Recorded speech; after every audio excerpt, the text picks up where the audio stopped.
Episode 14 के starting में दिखता है कि मीजोंग बहुत रो रही होती है अपनी माँ के अंतिम संस्कार पर, और डुहॉन और जंगू उनकी माँ की फ़ोटो को वहाँ पूजा स्थान पर रख देते हैं।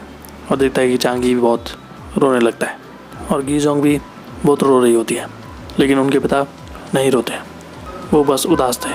और मीजोंग की चाची भी वहाँ आई होती है और वो रोते हुए कहती है, ऐसा कहा जाता है कि आप सोते समय चैन से मरने का विकल्प नहीं चुन सकते, इंसान कितना भी अमीर क्यों ना हो। यीशु बस यही करने में कामयाब रही। ऐसा इसलिए क्योंकि ये परिवार बहुत भाग्यशाली था। मेरी माँ, पिताजी और यहाँ तक कि मेरी बहू, वो सब नींद में मर गए। मुझे अपने भाई के लिए बहुत खेद है। वहीं बाहर दिखता है कि ताइहुन भी वहाँ आया होता है और उसके बगल में जीहोन भी आई हुई होती है और वो रो रही होती है। इसके बाद चांगी और जीहोन जब साथ में होते हैं तो चांगी उससे कहता है, जब भी मैं वहाँ पड़ा रहता हूँ तुम्हें कौन लगता है, क्या वो यहाँ खड़ा होगा? वो कहती है, शायद मैं। वो कहता है, चलो शादी करते हैं। उसके बाद वहाँ का स्टाफ चांगी को उसकी माँ की अस्थियाँ दे देता है एक डिब्बे में रखकर। इसके बाद वो कार में बैठकर अपने घर की तरफ निकल पड़ते हैं और वो सभी उदास होते हैं। फिर घर जाकर मीजोंग उस डिब्बे को एक टेबल के ऊपर रख देती है और वो तीनों उसे देखने लगते हैं। गीजोंग अपने पापा से कहती है, पापा आप थोड़ा सो जाओ। इसके बाद मीजोंग जब कपड़े बदल कर किचन में जाती है तो वो प्रेशर में देखती है कि उसमें जो चावल था वो जला हुआ था, क्योंकि उसकी माँ वो चावल रखकर गुजर गई थी। फिर मीजोंग उस चावल को कूड़े के डब्बे में डाल देती है। फिर वो अंदर जाकर अपने पिता को देखती है जो अकेले आराम कर रहे होते हैं। फिर वो जाकर टीवी ऑन कर देती है। वहीं बाहर गीजोंग धुले हुए कपड़ों में अपनी माँ की शर्ट देखती है, तब वो उसे देखकर बहुत रोने लगती है। फिर रात को मीजोंग अकेले टीवी देखने लगती है। इसके बाद वो अपनी माँ के अस्थि के डिब्बे को खोलकर उसे देखने लगती है। फिर अगले दिन दिखता है कि उनके डैड सुबह का नाश्ता बनाने के लिए आलू को काट रहे होते हैं। गीजोंग अपने पिता से कहती है, मैं नाश्ता नहीं करूँगी, आप परेशान मत होइए। इसके बाद नाश्ते में ऑमलेट रखा हुआ होता है। चांगी अपनी बहन से कहता है, कम से कम ऑमलेट तो खा के जाओ। गीजोंग कहती है, रात को मिलते हैं। वो वहाँ से चली जाती है। फिर चांगी अपने डैड के साथ नाश्ता करने लगता है और बाहर गीजोंग अपनी बहन के साथ जब जा रही होती है तब गीजोंग रोने लगती है अपनी माँ की याद में। वहीं ऑफिस में बोरैम मीजोंग से कहती है, तुमको अभी भी सच नहीं लग रहा है ना? मीजोंग कहती है, मुझे अभी भी समझ नहीं आ रहा है कि क्या हो रहा है। उस दिन एम्बुलेंस आई थी, उन्होंने कहा कि वो कार्डियक अरेस्ट वाले मरीजों को नहीं ले आते। हमने उन्हें हॉस्पिटल ले आने के लिए कहा, लेकिन उन्होंने कहा वो नहीं कर सकते। तभी पुलिस मेरी माँ को बेडरूम में देखने आई जो फर्श पर लेटी हुई थी। उन्होंने मुझसे अजीब सवाल पूछे कि आप दोनों में लड़ाई हुई है, आपके पास कितनी इंश्योरेंस पॉलिसीज़ हैं? बोरैम कहती है, ये वाकई अजीब अनुभव है।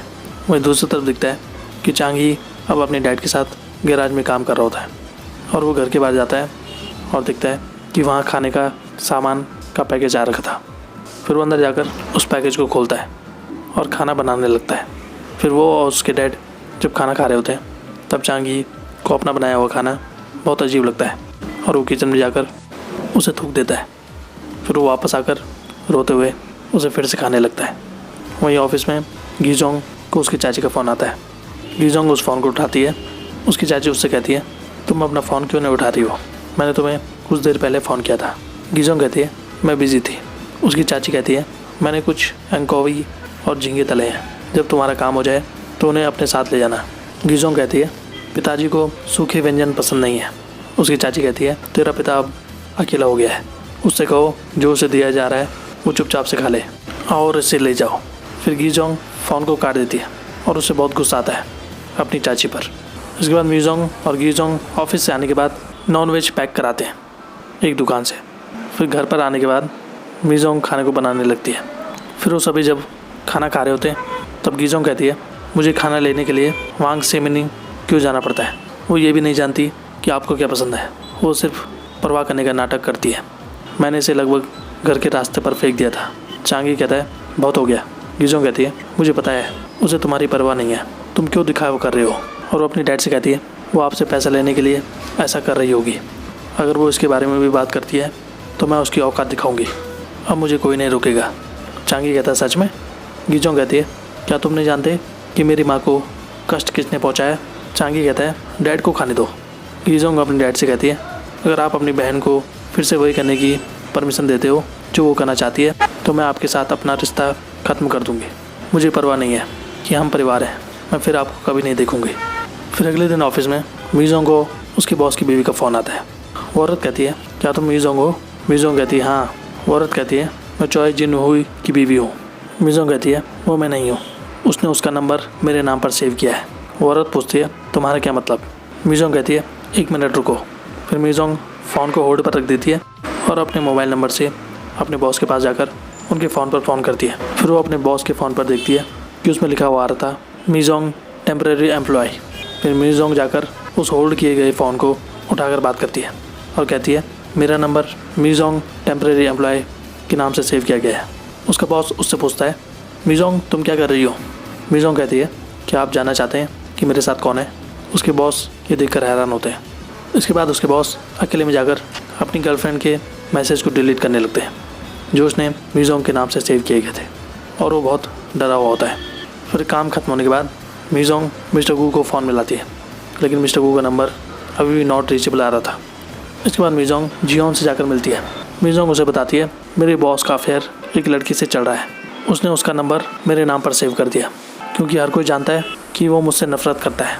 उसने सोचा होगा कि अगर उसने नंबर मेरे नाम पर रखा तो वो सेफ रहेगा। मुझे पता था उसका अफेयर चल रहा है।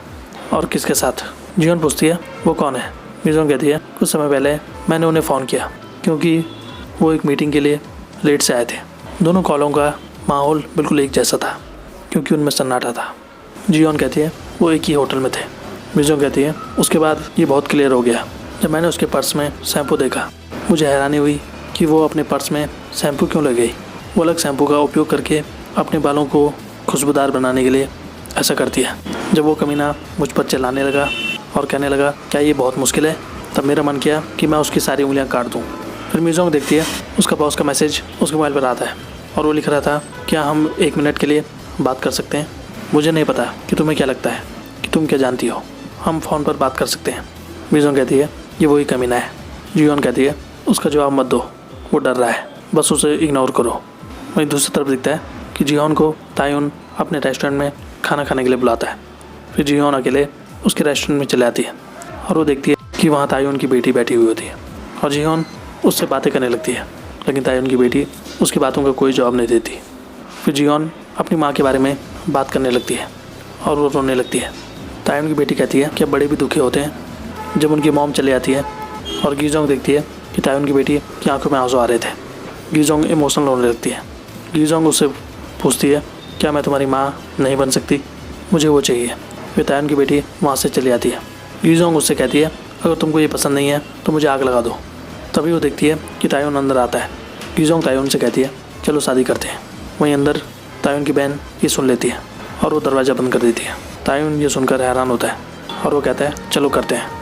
वहीं बाहर से तायुन की दूसरी बहन भी ये सुन लेती है और वो दरवाज़ा बंद करके फिर बाहर चले जाती है।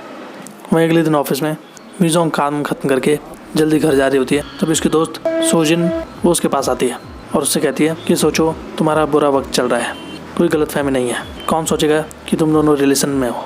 क्या तुम जानती हो वो कौन है, जिस लड़की से उसका अफेयर चल रहा है? मीजोंग कहती है, हाँ। सोजिन पूछती कौन है वो? मीजोंग सिर्फ उसकी तरफ देखती है। फिर सोजिन गुस्सा होकर जाने लगती है।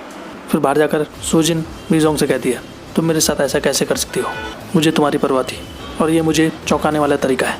फिर सोजिन जब जाने लगती है तब मीजोंग अपना पर्स निकालती है और सोजिन के सर पर मारती है। मीजोंग कहती है, तुमको अंतिम संस्कार में ऐसा नहीं करना चाहिए था, मेज के नीचे हंसना और पैर छूना ये सही नहीं है। फिर सोजिन भी अपना पर्स निकालती है और मीजोंग के चेहरे पर मारती है। फिर अगले दिन दिखता है कि मीजोंग और उसके बॉस ऑफिस में बयान देते हैं और वो आदमी मीजोंग से कहता है, हम आप दोनों को एक ही डिपार्टमेंट में काम नहीं करने दे सकते। फिर रात को गीजोंग मीजोंग के मोबाइल पे एक मैसेज देखती है और वो मीजोंग से जाकर पूछती है, ये क्या है? मीजोंग पूछती है, तुम्हारा क्या मतलब? गीजोंग कहती है, तुमने कर्ज क्यों वापस लिया? मीजोंग फिर अपने फ़ोन में देखती है उस लोन के मैसेज को जो बैंक की तरफ से आया हुआ होता है। मीजोंग कहती है, मैंने उसे थोड़ा सा पीटा सेटलमेंट के लिए। गीजोंग पूछती है, किसको? मीजोंग कहती है, उस पागल को। गीजोंग पूछती है, लेकिन तुमको कर्ज लेने की ज़रूरत क्यों पड़ी? तुम्हारे पास 2 मिलियन वॉन नहीं है, मुझे अपनी बैंक पासबुक दिखाओ। मीजोंग गुस्से में कहती है, क्या तुम मेरी माँ हो? गीजोंग कहती है, तुमने चान ह्यो को पैसे उधार दिए है ना? फिर मीजोंग चुप हो जाती है और गीजोंग मीजोंग के सर पर मारती है और कहती है, तुम बेवकूफ़ हो। चांगी कहता है, तुमने उसे क्यों मारा? गीजोंग कहती है, हमारी चाची ने इसे चुरा लिया। लेकिन कौन बेवकूफ़ अपने बॉयफ्रेंड को पैसे उधार देता है? उसका महीने का नंबर क्या है? मुझे उसका नंबर दो। और दिखता है कि मीजोंग रोने लगती है। मीजोंग कहती है वो कोरिया में नहीं है। गीजोंग कहती है तुमने हमें क्यों नहीं बताया, क्या तुम्हारी कोई फैमिली नहीं है। चांगी कहता है मैं भी यही करूँगा। उसने देखा कि मेरी आर्थिक समस्या के बाद मेरे साथ कैसा व्यवहार किया गया, क्या वो ऐसा नहीं करेगी। इससे पहले कि मैं तुम में से किसी को बताऊं, मैं जेल जाना पसंद करूंगा। हम अपनी फैमिली पर कब निर्भर थे। इसके बाद दिखता है कि चांगी उस जगह जाता है जहां उसने पार्किंग एरिया में मिस्टर गू की कार को देखा था और वहां मिस्टर गू की कार के आने का इंतजार कर रहा होता है, लेकिन मिस्टर गू की कार नहीं आती। फिर अगले दिन खाना खाते वक्त चांगी अपने डैड से कहता है आप चिंता मत करो, हम खुश रहेंगे, लेकिन 4 लोगों के परिवार को खुश करने के लिए हमें एक कार चाहिए। इसके बाद दिखता है कि वो चारों एक नई कार लेकर उसमें घूमने के लिए चले आते हैं समुद्र के किनारे। अब वो चारों आपस में बात करने लगे थे। फिर चांगी अपने डैड से कहता है हम तीनों आपके साथ हैं पापा मैं तुमसे प्यार करता हूँ। वहीं प्रेजेंट में दिखता है कि मिस्टर गू को मीजोंग का नंबर मिलने जाने के बाद वो मीजोंग को फ़ोन करता है और उसे मिलने के लिए बुलाता है। इसके बाद मीजोंग मिस्टर गू से जाकर मिलती है और अब मीजोंग ने अपने बाल छोटे करा दिए थे और वो मिस्टर गू को देखकर बहुत खुश होती है और मिस्टर गू उसको देखकर बहुत खुश होता है। फिर दोनों टहलने के लिए चले आते हैं और यहाँ पर ये एपिसोड खत्म होता है। तो आज के लिए बस इतना ही। ऐसी वीडियोस देखते रहिए हमारे चैनल पे। Thank you so much.